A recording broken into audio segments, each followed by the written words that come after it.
Greetings, everybody, and thank you for tuning in to this installment of the Boozadelic Chronicles. My name is Clark, and I'm your host. And today, with great pleasure, I have the one and only Dr. Sean Nayland, who is the senior pastor at Highland Christian Center, as well as a retired Air Force colonel, author of 6 books, with the latest being The Courage to Stand. Dr. Nayland, thank you for coming aboard, my brother. Well, thank you, Clark. It's a pleasure to be with you. And I really like what you're doing for the community and speaking out on many issues, health and wealth, and the whole person and well-being. So thank you. Well, I appreciate it, brother. And I'm going to say the same thing about you. I see you out there on the news and I catch your broadcast from the church, man. You're out there doing it, brother. Well, yes, the Lord is blessed and kind of put me, I wouldn't say a national spotlight, but a city spotlight for right now, speaking on the subject of Mr. George Floyd and the heinous way he was murdered in the streets. I want to make sure that we get the LSS out the way, and that means make sure, viewers, that you like this video, make sure to subscribe to the channel, and make sure that you share, because Dr. Sean Nayland is going to bring some very important information and insight that needs to be out there, folks. What are your thoughts right now about the current climate? Well, that's a good question. That's what I've been asked by the news agencies as well. The current climate is certainly one of unrest due to the way we have been treated, meaning those of African descent over the years have been treated with regards to law enforcement, with regards to civil rights, with regards to equal treatment and opportunity. And because of the lack thereof and the systemic racism and discrimination that our nation has known for hundreds of years, this is what I see in the outcry with the protests all over America, calling of the National Guard due to the unrest and the rioting and the looting. Now, let me say unequivocally, I do not support the rioting, the unrest. However, I do understand the pain people have. But if I can speak to the listeners and say, expressing yourself through riots and breaking things and stealing and even killing is not the answer. We have a cop who's dead, an officer is down. We have had a civilian who died because he fired into the crowd in Louisville, I believe, and Yes. The National Guard took him out in self-defense. And these are the kind of things I talk about. Violence begets violence. Hatred begets hatred. We need to love one another. We need to embrace one another despite our changes. And I want to encourage everyone not to make all people who look different than you the enemy. Even though we have been made the enemy on many occasions by those who were racist in their livelihood and in the system of America, and they were able to get away with it because of the badge or because of the prosecutorial laws and judicial system. And racism has been exacted across America in many ways. But that does not mean that every person of European descent or Hispanic descent or Asian descent is anti-African descent. And that's a message we have to communicate if America is to unite and be stronger. The various protests that are going on across the nation, you see a very collective whole of everybody. There's a mix, you see just as many white folks, black folks, Asian folks, Mexican folks out there. We're all on the same page. It just seems to be that the people in positions of power are the ones that are still pushing these, the old legislation, enforcing these old laws. And I just found out something the other day that was quite startling, that, if you look at, if you go back to like the 3/5 compromise, you look at the Dred Scott decision. The Dred Scott decision. Mm-hmm. Yeah, you have that, as well as if you look at the color of law. Mm-hmm. And you see where the reason that the law enforcement has been able to get away with this for so long is because until 2001, some of this stuff had still not been taken off all the books in this country. Right, I would agree. And for instance, in the Freddie Gray case a few years ago, 2015, the reason all four of them got off was because of some laws that they were able to use. One, for instance, is I can request as a police officer the a bench trial instead of a full jury trial. And so if I get a judge one-on-one, then the judge, more likely than not, in these cases, have been leaning on the side of the law and giving them the benefit of the doubt. Plus, the law, then you can say three things generally in these cases where hate crimes, I call them hate crimes, have been perpetrated. You can say that I feel threatened, I thought they had a gun, and they were coming towards me. And once I say those three things, then that opens the door for my self-defense. And so the reason we must change legislation is because the powers that be still use those loopholes and use their positions to cover up things. One more example, in the Ahmaud case, a month ago, right? Jogging down Georgia, shot down. Did you realize, and I'm sure you and your listeners did, the person who shot him down was the son of the former police officer. Right. The former police officer was able to pull his strings once again with the prosecutors. And that's why, had it not been for the European descent person, and I emphasize that on purpose, to release that tape that they all knew and had for 2 months, but once it was released to the entire world, there was an outcry with me, with you, and many of our high-powered leaders, and that's where the arrest came from. But that tape was being hidden by the prosecutorial system. This is what happened over and over again. I just saw one with Dallas. There was a European guy, disabled mentally. He was basically smothered, just like Mr. Floyd was. He was European, the cops were European, but it took 3 years for the family to get the body cam released, to see the tapes, through all of the red tapes. Why? Because there's a system to protect those unfortunate police officers who would do wrong. There's a system that protects them from the judges to the prosecutors and, of course, the police department itself. And that is my premise that I stand on, and saying change must happen systemically from the judges, from the prosecutors, and the police department itself. Racism, hatred cannot be tolerated. Can I say one more thing? I know you have a question. I saw that's a long answer. Oh, no, go ahead, brother. Here it is. I saw that 6 police officers, I don't know if you saw this, were suspended.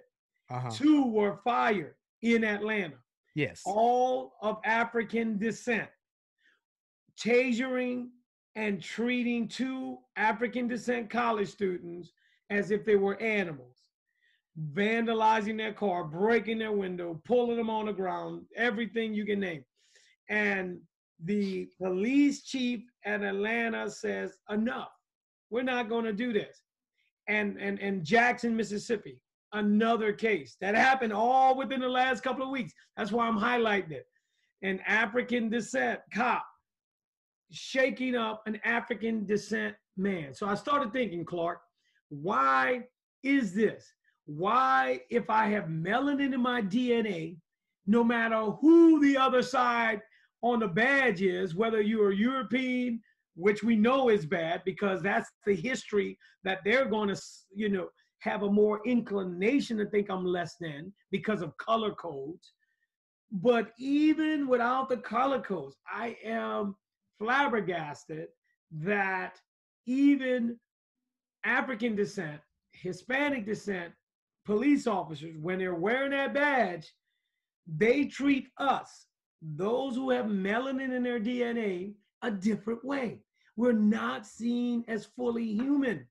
Going back to the Dred Scott law, where Supreme Court said we were 2/3 human, Right. and so forth. The Supreme Court ruled that we didn't have a voting right when Dred Scott tried to speak out and sue. They said, well, you're not really human. You're only 2/3 of a citizen. You're 66% of a human, 66% of a citizen. Then you can't sue. You understand where I'm coming from? Yes. There's a systematic picture and painting of us in America by people of all hues that if you're of African descent, you are a threat to society. And we must stop it. We must change that mantra. And that's what my book is about, The Courage to Stand, A New America. Okay, so I'm glad that you went into that because basically I was gonna ask a question on that very Okay. issue, and so I'll kind of piggyback and just add my little thoughts there. So, if you can think back, there was a famous song by the group NWA back in the day, "F the Oh, Police," yes. and Yeah. Ice Cube had stated, "Black policemen showing out for the white cop." The prosecutors and, of course, the police department itself. And that is my premise that I stand on, and saying change must happen systemically from the judges, from the prosecutors, and the police department itself. Racism, hatred cannot be tolerated. Can I say one more thing? I know you have a question. I saw that's a long answer. Oh no, But go here it is. ahead, brother. The floor Here is it yours. is. I saw that 6 police officers, I don't know if you saw this, were suspended. Uh-huh. 2 were fired in Atlanta, Yes. all of African descent, tasering and treating 2 African descent college students as if they were animals, vandalizing their car, breaking their window, pulling them on the ground, everything you can name. And the police chief at Atlanta says, enough. We're not going to do this. And Jackson, Mississippi, another case that happened all within the last couple of weeks. That's why I'm highlighting it. An African descent cop shaking up an African descent man. So I started thinking, Clark, why is this? Why, if I have melanin in my DNA, no matter who the other side on the badge is, whether you're European, which we know is bad because that's the history that they're going to, have a more inclination to think I'm less than because of color codes. But even without the color codes, I am flabbergasted that even African descent, Hispanic descent police officers, when they're wearing that badge, they treat us, those who have melanin in their DNA, a different way. We're not seen as fully human. Going back to the Dred Scott law, where Supreme Court said we were 2/3 human, Right. and so forth. The Supreme Court ruled that we didn't have a voting right when Dred Scott tried to speak out and sue. They said, well, you're not really human. You're only 2/3 of a citizen. You're 66% of a human, 66% of a citizen. Then you can't sue. You understand where I'm coming from? Yes. There's a systematic picture and painting of us in America by people of all hues that if you're of African descent, you are a threat to society. And we must stop it. We must change that mantra. And that's what my book is about, The Courage to Stand, A New America. So I'm so glad that you actually went there because that was going to be my very next question. So what I want to do is just kind of piggyback off of that. I think back into the early days of when gangster rap first came out. NWA and Ice Cube had this line in the song "F the Police" that said, "Black police showing out for the white cop." So with that, do you think it's the culture? Would you say the codes, or is it self-hatred that you've been taught? Yeah, I think it's a combination. There's definitely a combination. I like that. The self-hatred that we taught, that we grew up in, believing that we are less than, believing that because of the color of my skin, because of the melanin in my DNA, that I am less than a human being. I wasn't allowed to read.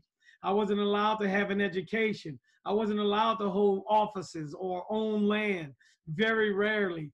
And so I've been taught over the years to hate myself. You remember the famous Dahl test I always often talk about in the 50s, that was up to the Supreme Court because they were trying to say, is separate but equal okay? Supreme Right. Court said it's not, and for educational purposes.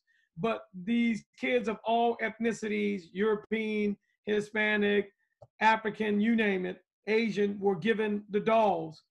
And they have a just simple test, a black doll, quote unquote, using the language of today, and a white doll, the language that I don't subscribe to. I don't use the terms black and white, and we can talk about that later. But anyway, the issue is, because I believe that is why we have some of this low self-esteem, psychologically bombarded with negative terminology around the word black, which is why you see such a big push for black power, black pride, etc. But that's another topic. So most of the people picked the black doll as the one that they did not like, including the African descent children. And so they asked them why. And the kids had no logical answer. Did they do something wrong to you? Right. There was no logical answer to that, but it's taught subliminally, psychologically, the media, what we see on TV. Remember when you and I were growing up, Clark, the only positive role models we saw of those of African descent on TV was you had to be a bumbling kind of comedian, or you were a pimp, a hooker, a drug dealer.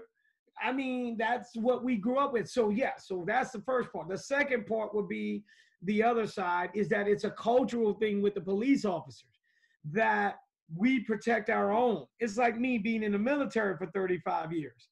You protect your own. You go into battle. You go in the trenches with those who are going to protect your life. And so in South Carolina, remember the guy tasered the man, and the taser didn't work. He got up. European cop shot him in the back 4, 5, 6 times. After he shot him, an African descent cop comes on the scene, but they don't know they're still being filmed. They laugh a little bit. They joke a little bit. They proceed to cover up. Then they delay before calling medical attention or even trying to save the man. And that's that syndrome that you're talking about, that once you become a cop, a police officer, there's probably that culture that we're putting our lives on the line. 1.2 million police officers across America putting their lives on the line. And I will tell you, trust me, I have family who are police officers, first cousins, 2 of them, in fact. They in California come to mind. I have other cousins, but they are good guys. And I can tell you 90+% of the police officers are well-meaning and good. But it is this mistreatment, it is this, I call it egregious mistreatment of those people who have melanin in their DNA. I'm on high alert. The media plays into that. The narrative of America plays into that. It has played into that for years. And we got to change America from the inside out. We have to change our hearts, our mindsets, and we can't see people who happen to have a different hue than me as the enemy. That's a good point. So, like, I like what you said about 90% of the policemen that you can say out there are on the up and up. And that's been my experience too, because as my former job as a road supervisor at TriMet, we had to ride the trains a lot or camp out at the platforms and do fare inspections. And we worked with the transit police quite a bit. And of all the transit police I work with, I can't think of too many situations in which I observed unfair treatment of anybody based on the color. But then on the other hand side of the coin, I have a cousin whose son, Deontay Keller, was killed by Portland officer Terry Kruger about 22 years ago. Mm. He was running from, he was out there being a kid. I think he was in a stolen vehicle or something, tried to jump the fence, and he got shot in the back 11 times. Wow. And they waited 45 Not minutes. one time, 11 times. They Mm. waited 45 minutes until he bleeded out before they even called medical attention. So by that time, he passed away, unfortunately. And then probably about 10 years after that, there was a situation out in North Portland where a young man was in a parking lot of a convenience store. They came up there. They, I don't know what the issue was. I guess somebody said he had a gun. They tased him. And no, they shot him first. And after they shot him and he was dead, they were tasing him. Wow. And it's like, that's some sick stuff, And so, but as a Black man, my question is, can we really afford to figure out which ones we can trust and which ones we can't, or do we got to be on guard at all times?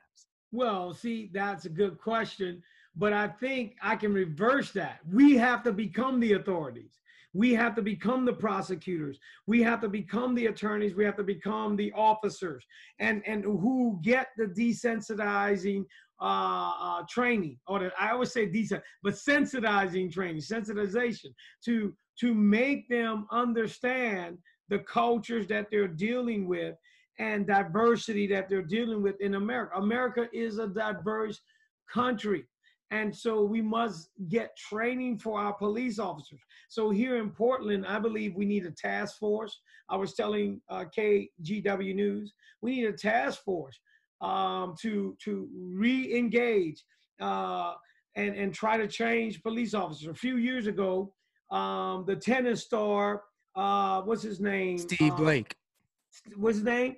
Steve Blake. Steve Blake. Is it Steve? Jeff Blake. Jeff Blake.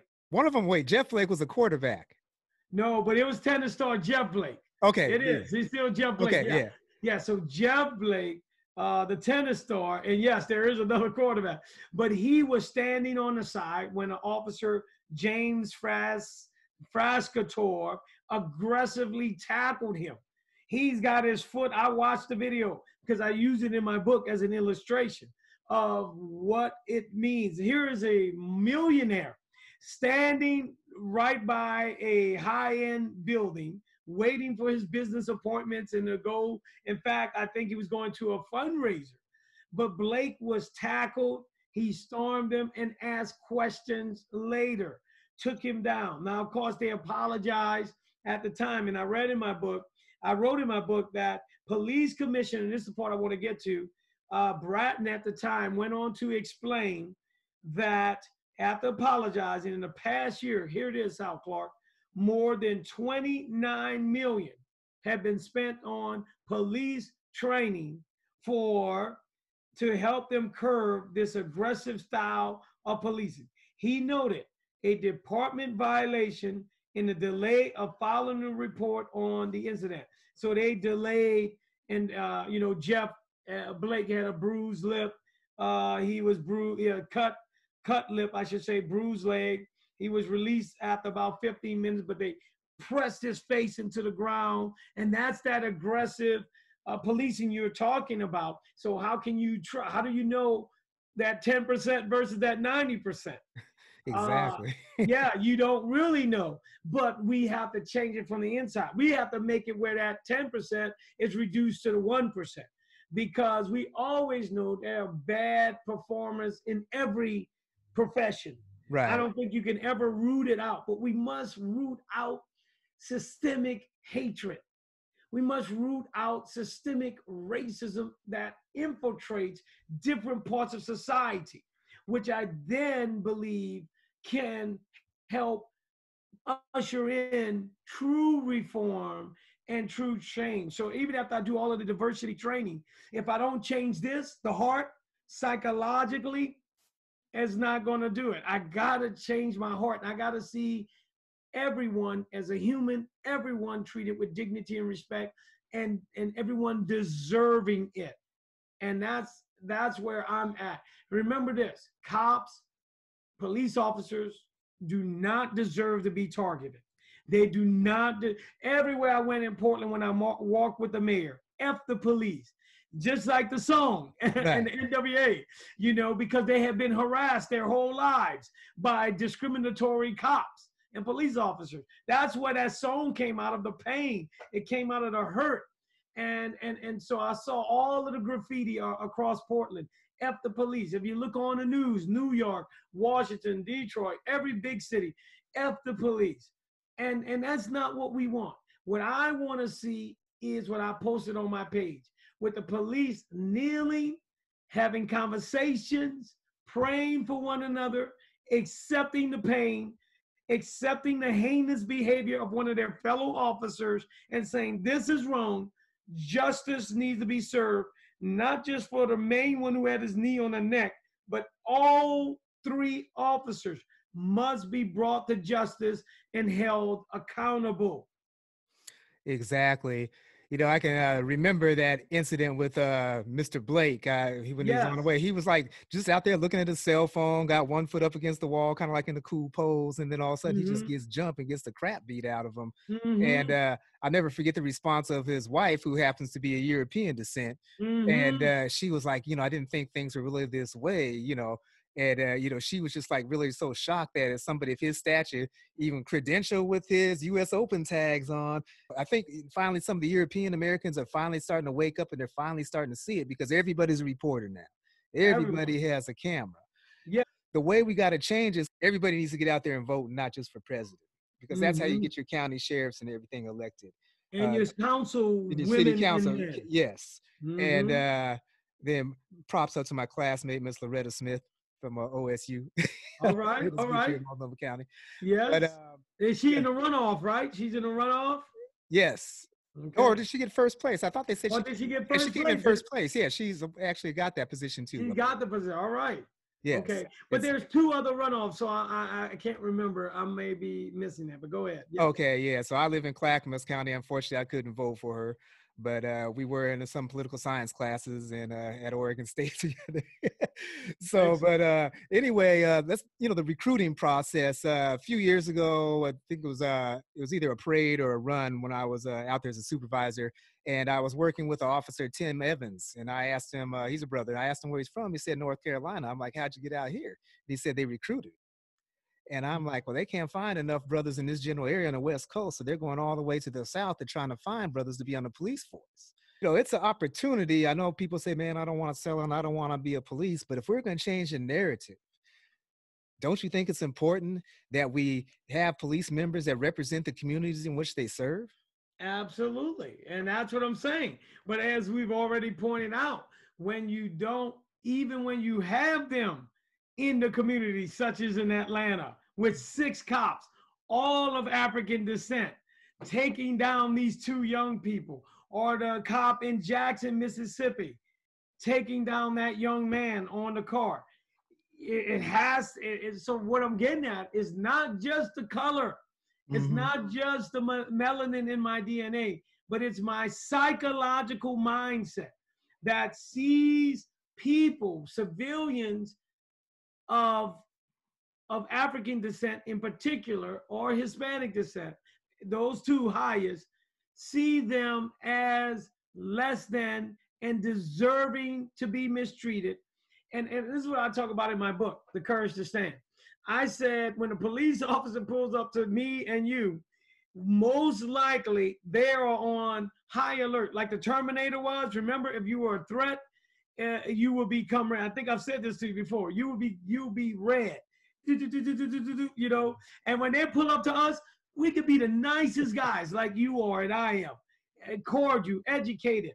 But we are threat. We are red because the melanin in our DNA. Now, once they get to talking to us, if they don't shoot us in advance, and I say that because that has happened. Facts, but if they give us a chance, I think the threat goes down to yellow when they go, oh, this person is articulate. not trying to do anything to me. Then as they see, oh, and I pull out my military badge, my military ID, they go, oh, sir, we thank you for your service and don't speed again or whatever. No problem. I didn't see. Well, officer, why didn't you put me over? Don't worry about it. Don't worry about it. Just go ahead on. And so I'm green all of a sudden. But what I'm getting at is, how do I change? The better question for me is, how do I change where when I pull over a Clark, I pull over a Sean, I don't go on high alert. I don't see them as a threat to my life. And that's the question we have to deal with and in society. And I think it is ending. It's all tied together. It is melded in, you know, from the judicial system, the prosecutors, the police, society, the media at large, how we carry ourselves, how we portray ourselves, all of those factors, all of the myths, all of the lies, the systemic historical racism. So I look at it like this. We're talking about trying to just change this one thing, right? How you and I are treated when police come up to us. But man, there's factors all around that are making what have to happen to make that a reality where we're treated with dignity and respect. Okay. So let's shift gears a little bit. You talked about the book, The Courage to Stand. Oh, yes. So why don't you hold that up? Hold it up. Now, this is The Courage to Stand, A New America. Okay, you wrote that in 2017. Yes, yes. I was looking on Amazon. I saw it available on a Kindle. I don't want the Kindle version because I want you to actually autograph a copy for me. So where can I get a hard copy? Well, you can get it on Amazon. You can get it on Barnes and Noble. You can get, no, it's still there. It's not just Kindle. You can order the book. Of course, I live close to you. I can autograph a copy to you and get it to you. But you can get it on a variety of sites out there. It's not just, and you can get the hard copy, but Author House is the publisher of the book. Okay. Author House, and right here that you can get, and that you actually get a better rate by going to Author House. Okay, I'll do that. Mm-hmm. And so I'm hoping the book explodes on our culture today, because I believe it will. I think it can answer much of what we're dealing with. Okay, so I had an opportunity to read the preface and through part of the first chapter today. Mm-hmm. And in the preface, you say America is at a crossroad in its history, and you believe that there's opportunity to go forward and shape the future. Mm-hmm. And so that was 2 years ago. Do you still say the same thing today? I say the same thing today, Clark. Because I'm an optimist, for one, and I believe what you see, as you pointed out, people of all hues, all ethnicities marching across America saying enough is enough. Again, not condoning the violence. That's not smart. That is anarchists coming in, infiltrating the peaceful march and the meaningful march for change, and then destroying the purpose. See, and that's the other thing about those rioters. They're basically purposely distracting why we're marching to, you know, to further their agenda, America and divide, right? They just want to keep America divided. They want people to go, see, these black people are, you know, look how bad they are. And these young people don't have any sense, and they follow whatever the crowd says. And so the guy is giving them out what? They arrested the guy for giving out explosives. He's giving it to them, and they're taking it and throwing it. Say, here, throw this, throw that. Oh, wow. Yes, that was on CNN this morning. These are the things I'm saying. So why am I optimistic? I'm optimistic because I believe in the American spirit. I believe in the people of America. I rose to the highest ranks in the military as a colonel. I serve with diverse groups. I know it works. Now, the military is a step ahead of society. When we were talking about the civil rights issues, you remember in the 60s? Yes. In the 50s, the military was already integrating. In the 50s, the military is already allowing people of African descent, Hispanic descent, to ascend to the ranks. It didn't get perfect in the military. It's never perfect.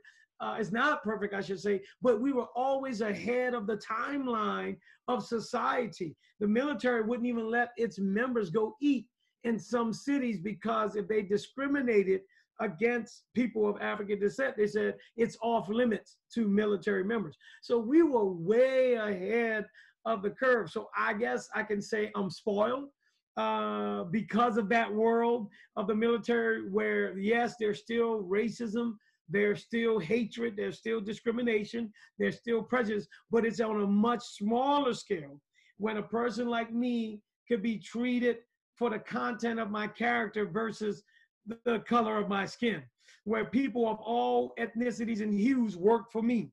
And that happens in the mainstream America as well, but we're just not used to it.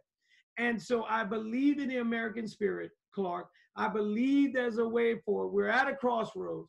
And because I see America rising up across color lines, that's what gives me hope. But it can't just be that we protest and go home. That's what the young people are upset about. But we must protest and then get our feet in the doors. And then let me say this one more thing too, because we must be careful. I must be careful not to paint America as not having these great progresses, because that's easy to do. But when I was looking at MSNBC, Fox News, CNN, I am so proud of people of African descent rising up, young mayors in Kansas City, St. Paul, Atlanta, Miss Keisha Bottoms, who said, "Don't burn my city down." I mean, you can see them. Cottrell, my hometown. I can go on and on. And so it's happening. Now we reach thresholds. Don't get me wrong. We don't become governors enough. We need more governors of African descent, Hispanic. We don't have that right now. We don't have enough senators.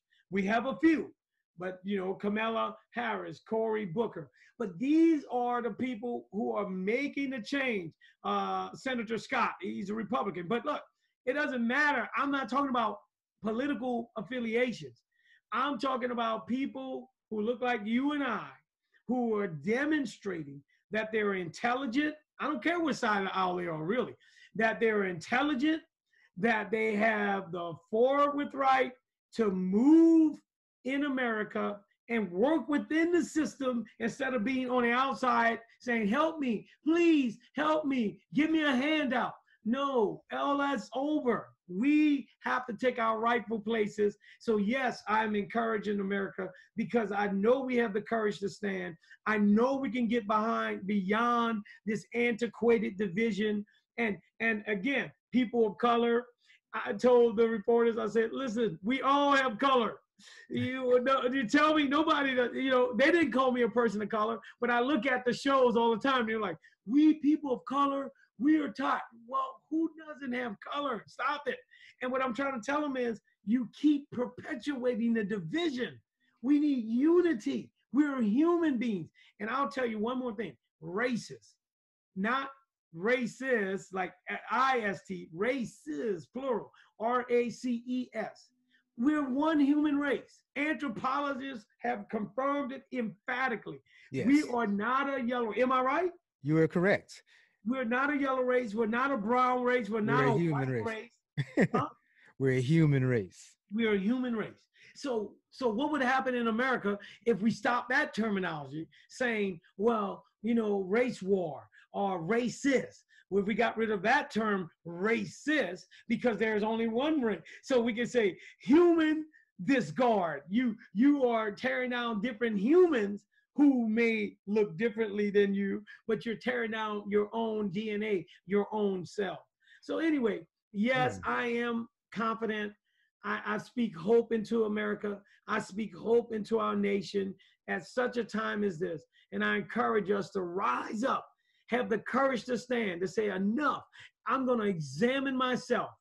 I'm going to see if I am perpetuating the division. Am I perpetuating the stereotypes? What am I telling my children? That's what, for everyone listening.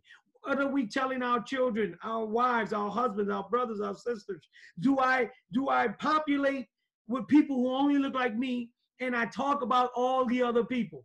Ask yourself that. If you are doing it, then we are all guilty, whoever is doing it, of perpetuating the continual divide. And so we need to become Americans. And people say, well, Dr. Nalen, if you want everybody to become Americans, that means you don't acknowledge who you are. You don't acknowledge your ethnicity. See? And I'm like, no, that doesn't eliminate who I am, my cultural, my preferences of music and my style, how I dress, how I look. Keep all of that. Right. But respect every person. Exactly. But respect every person as a human being in the sight of God. Yeah, and I think people have to understand when God, our creator, made us, right? We all come from the same mitochondrial DNA.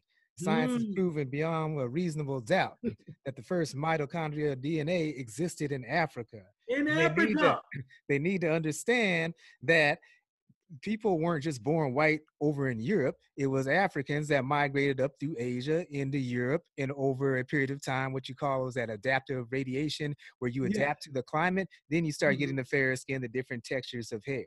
And so then when the people that we call Europeans, as they started moving back down and started the invasions, that's when all the conflicts started, because all of a sudden you started introducing like some sort of, commodities. Valuables like gold, silver, and all the natural resources. And then all of a sudden it became about control. And I mean, I could go all day and on, that particular subject alone.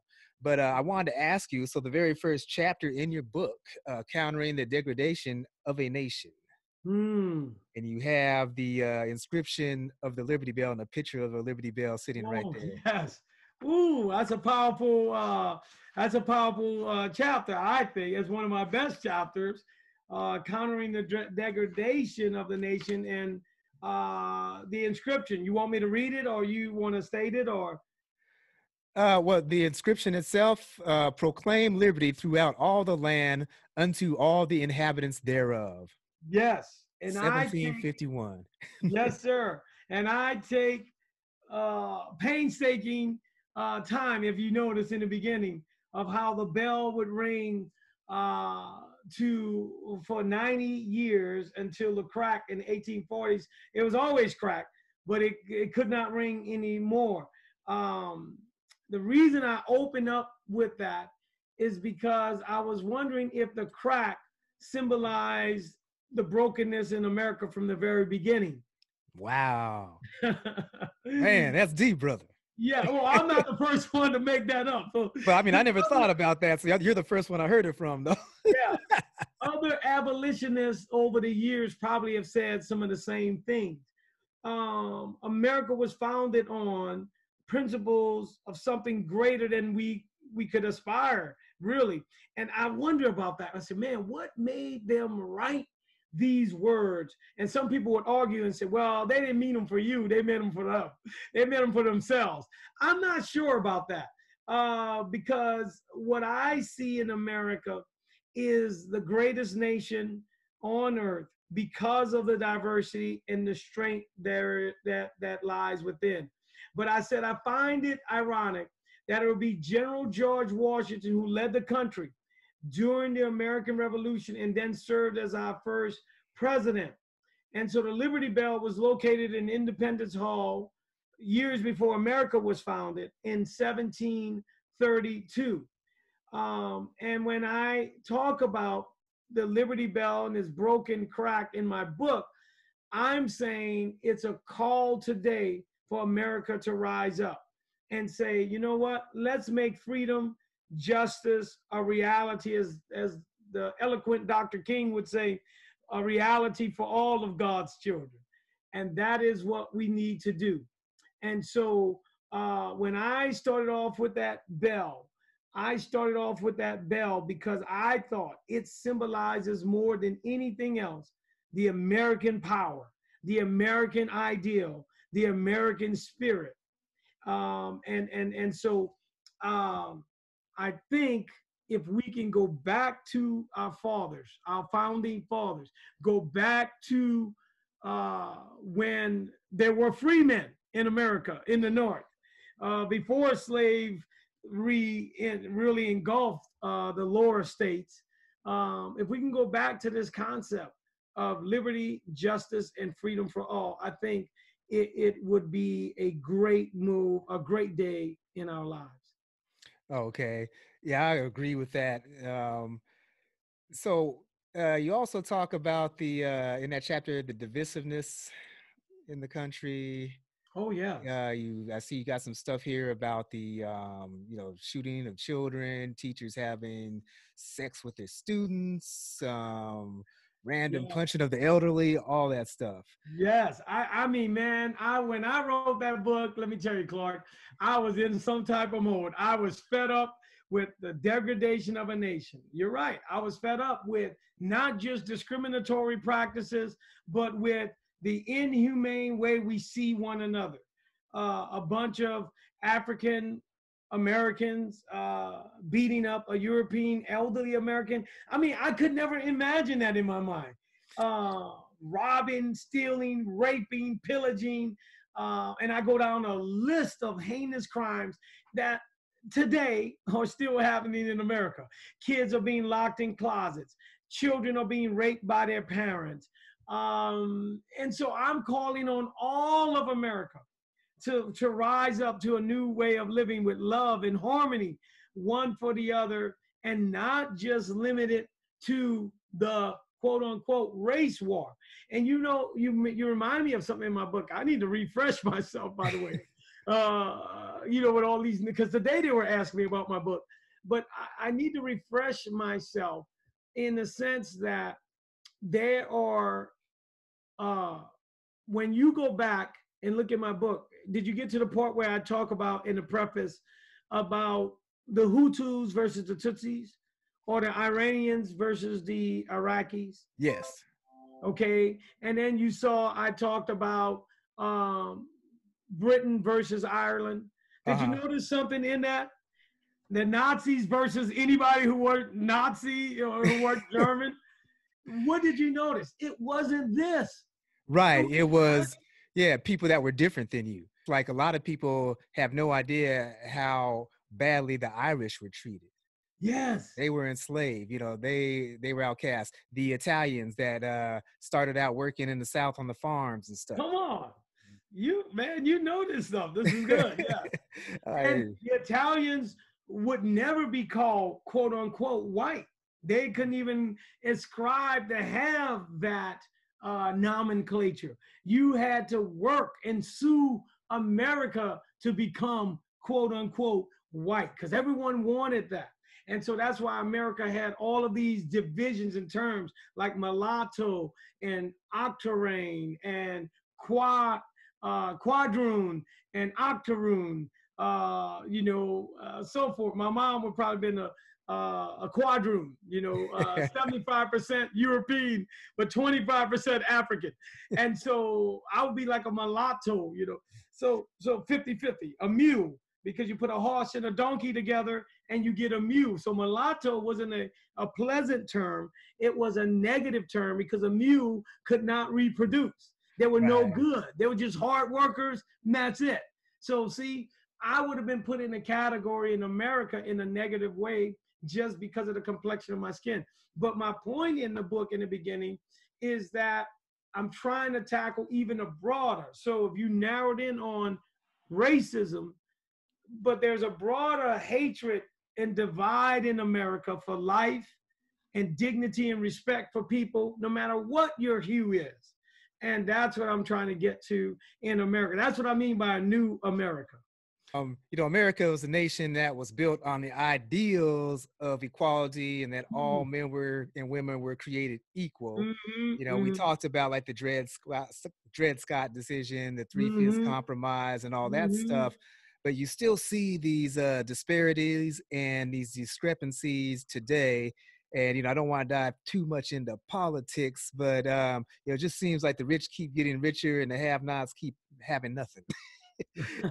So, in a lot of ways, it does. I mean, and that's the whole point about systemic racism, and to me, and the systemic divide. Whether you are European descent or African descent or Hispanic descent, which the poor, the greater number of poor are European descent in America because of the larger percentage. right. Per capita, African descent, we make up the poor in that sense. And so, how do you change that in America except through education reform, making sure we start from the very early age, Clark, and getting the highest education so you can rise to the highest level, and that you have the confidence and you're not incarcerated needlessly or improperly, and we take you off the street so you can never reach your full potential. See how it all ties in? And it is just on and on. And so if I grow up in poverty and then I feel I got to steal to survive, watch out, I turn to criminality. When I turn to criminality, my chances of incarceration rise up. And I stay at that level of what? Poverty, because when I get out, eventually, 20 years later, 15 years later, I can't get a job. And so you said it, the rich keeps getting richer and the poor keeps getting poorer because that divide is there until I break through the cycles, through education, mentorship, empowerment, business empowerment, entrepreneurial empowerment. We gotta think differently, but then we still gotta get over the racism and the divide. So that's what I mean. My book is so comprehensive.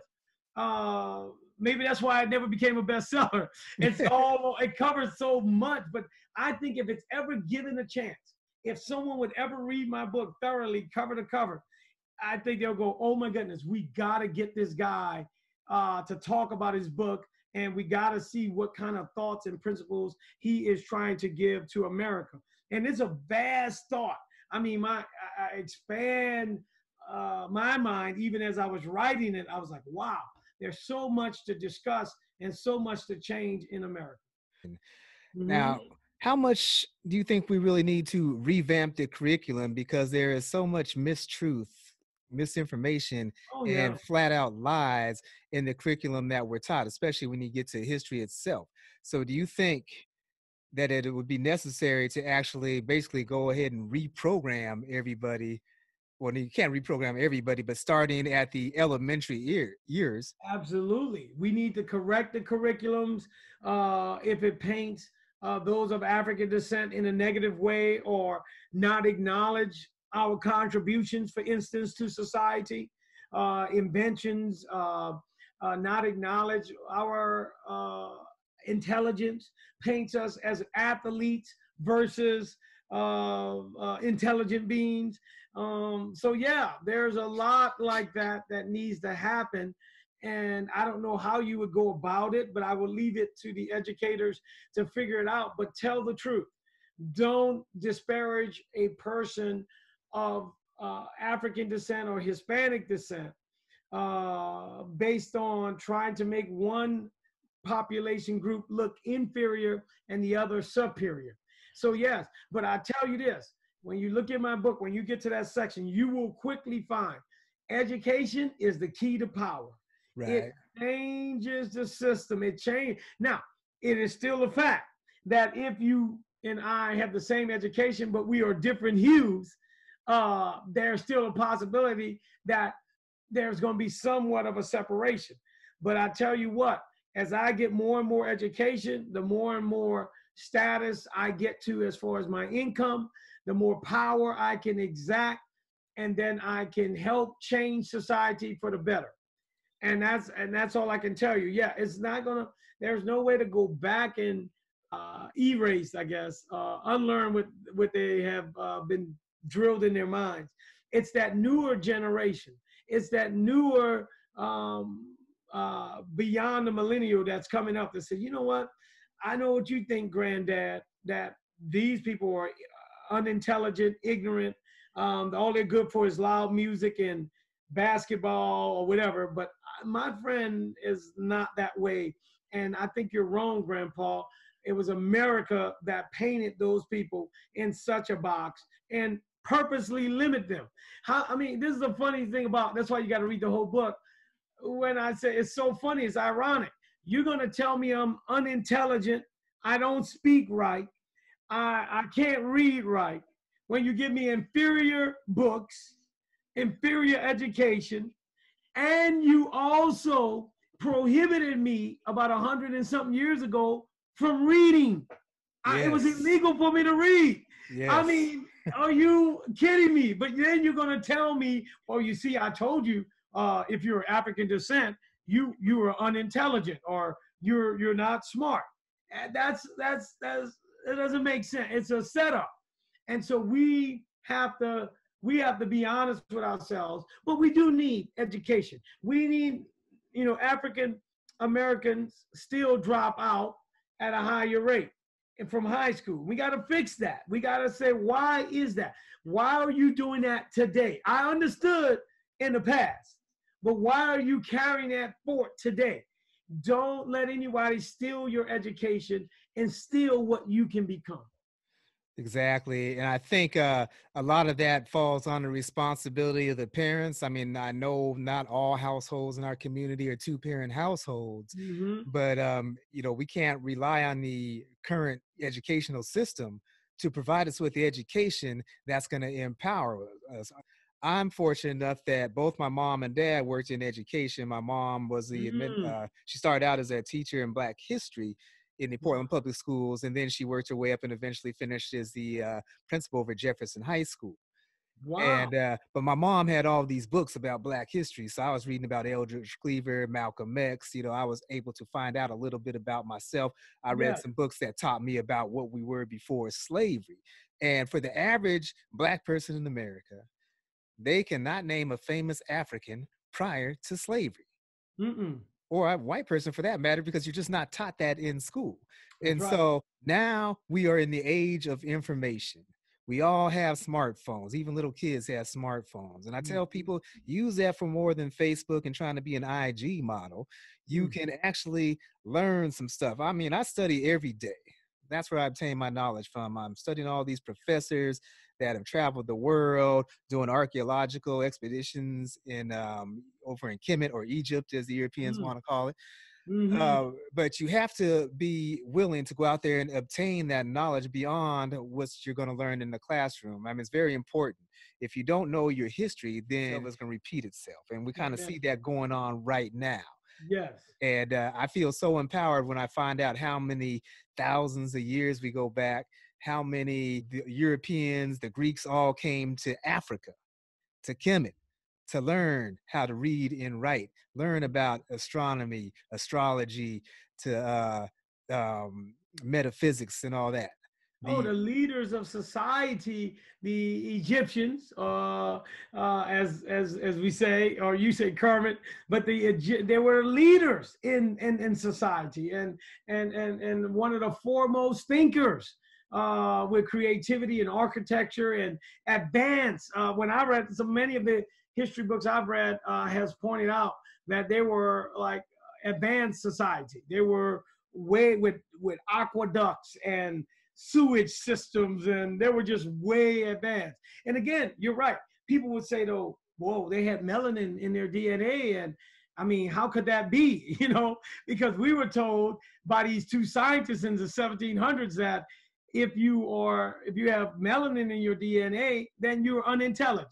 You are just that. And then they made this up. And it's in my book. I talk about, they just made it up. No scientific proof, no studies. And guess what, though, Clark? You and I have had to bear that all these years, that one little lie to say we are unintelligent. Right. And, the cool part about it, they have these melanin conferences every year. They don't have no Black people there. or people, I should say, of a darker hue there. Really? Yes. And they know something about the melanin that a lot of us don't know about ourselves. It is like the main component of the universe. And that's why everybody, we can attain a higher amount of it than our European brothers and sisters. Yeah. But everybody has melanin in them. Everyone has melanin. It's just a matter of how much you have. Right. And so it's not bad, is what I'm hearing you say, Clark. It's not bad to have melanin in your DNA. It's despite what society has taught us, right? Despite the $18 billion bleaching industry in Asia. Oh, come on, somebody. Or in Africa, where little kids won't play with an African doll because they see so much of the world, America, the Western culture, and the world culture that says the lighter you are, the better you are. You see how systematic this thing is, systemic. It is infiltrating all walks of life. Even Africans, little kids, have low self-esteem based on the color of their skin. Unbelievable. Unbelievable. Yeah, like over in Nigeria, this is what gets me. Now, even though the good book says that Jesus was, skin like bronze, hair like wool, eyes like coal, even in Nigeria, they believe Jesus is blonde hair and blue eyes. Yeah, because it's been infiltrated through the teachings and the missionaries and the crusaders and so forth. But I think we got to educate ourselves. We gotta really dig deep. And I know we're coming to the end here, and I know my time is running out, but it's been a pleasure because I have another Zoom to do here. But it's been a pleasure to dialogue with you. But think about this. You brought up Nigeria, and I talk about it in my book. I think you're making me. I gotta go read this book better because I wrote it 3 years ago. But Boko Haram, the terrorist group, yes, would steal these little girls, impregnate them, and they would rape them. And then they'll bring them back to the villages, or they'll keep some, bring them back. They'll kill some as well. All about power, about viciousness, hatred. It's about evil. That's what I'm saying in my book. That America, Nigeria, Egypt, it doesn't matter. It doesn't matter. Korea, South Korea, love one another. Treat us all with respect. No matter if you have Asian descent, Middle Eastern descent, African descent, European, doesn't matter. Love one another, people. We can do it. We can change America, and we can change the world through love. So there you have it, Dr. Sean Nayland, ladies and gentlemen. And hold that book up again, brother. You can pick this up on Amazon, Barnes and Noble, and what was the Author House. Author House, yes. Make sure you go and get that. And like I said, I don't get an autographed copy of that. And make sure that, again, that you subscribe, share, and like this video. And what's your website, brother, so people can contact you? My website is www.maximizingyourrelationships.com. Again, that's www.maximizing, all one word, your relationships, all one word, .com. Look forward to hearing from people. You can also email me at shney118@gmail.com. I also have a Dr. Sean Nayland email, but I never use it, so don't do that one.